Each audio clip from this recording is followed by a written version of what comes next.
Well, consumer demand for electric vehicles has fallen short of expectations over the last several months. Data from car guide company Edmunds shows while electric vehicles were selling more quickly at the beginning of the year, over the spring and summer, those sales began to slow. In tonight's special report Spotlight, Energy Matters, my colleague Brett Baer explains why the Biden administration needs to increase manufacturing of more than just vehicles to meet emissions goals and encourage Americans to buy EVs. Thanks, Trace. In our last segment, looking at electric vehicles, we told you about the oversupply manufacturers and dealerships are reporting.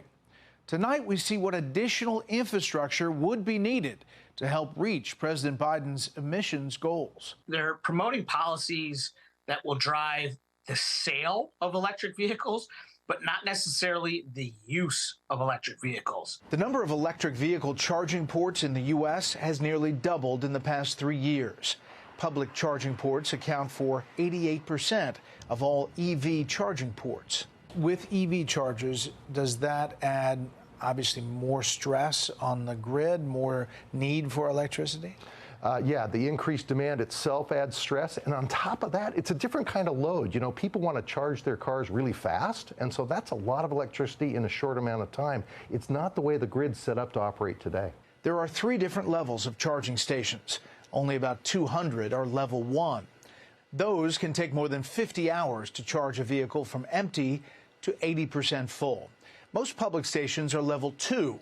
Those can charge a vehicle to 80% in 4 to 10 hours. Just 15% of public chargers are fast charging, level 3. Those take the least amount of time, but not as quick as a trip to the gas station.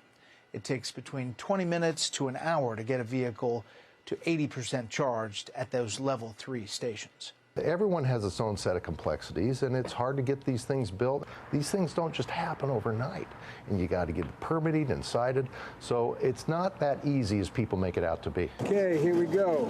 In 2021, when President Biden signed the $1 trillion infrastructure bill into law, about $7.5 billion of that was allocated for building electric vehicle charging stations. It took more than 2 years for the first fast charging stations to open. That's a major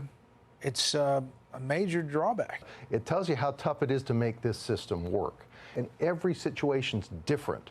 So you have these national programs, this one-size-fits-all approach. It doesn't work. And in this case, the uptake for this has been really slow. That's a problem.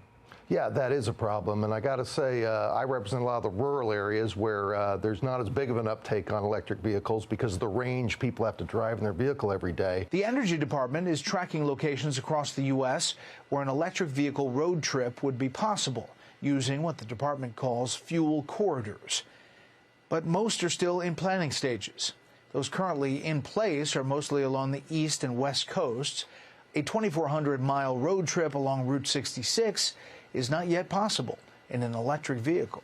And forcing Americans to do it in some kind of transition that the car dealers and the car manufacturers are doing, it just does not seem to be taking. The market drives the thing, usually. More electricity sounds good in a lot of ways for the people I represent, but on the other hand, we want to make sure it's delivered in a reliable, affordable way. Wireless charging roads are also being installed around the world. Swedish company Electrion completed the first project stateside in Detroit last month. Coils are laid beneath the asphalt, and a receiver is connected to the vehicle. As the car drives, the battery unit is powered directly. And if the market, through innovation, can have these technological breakthroughs that enable us to have this futuristic, advancement in how our transportation section functions, that's amazing. And I hope that happens, but I want the market to drive that. Electrion is working on several wireless charging projects across 8 countries.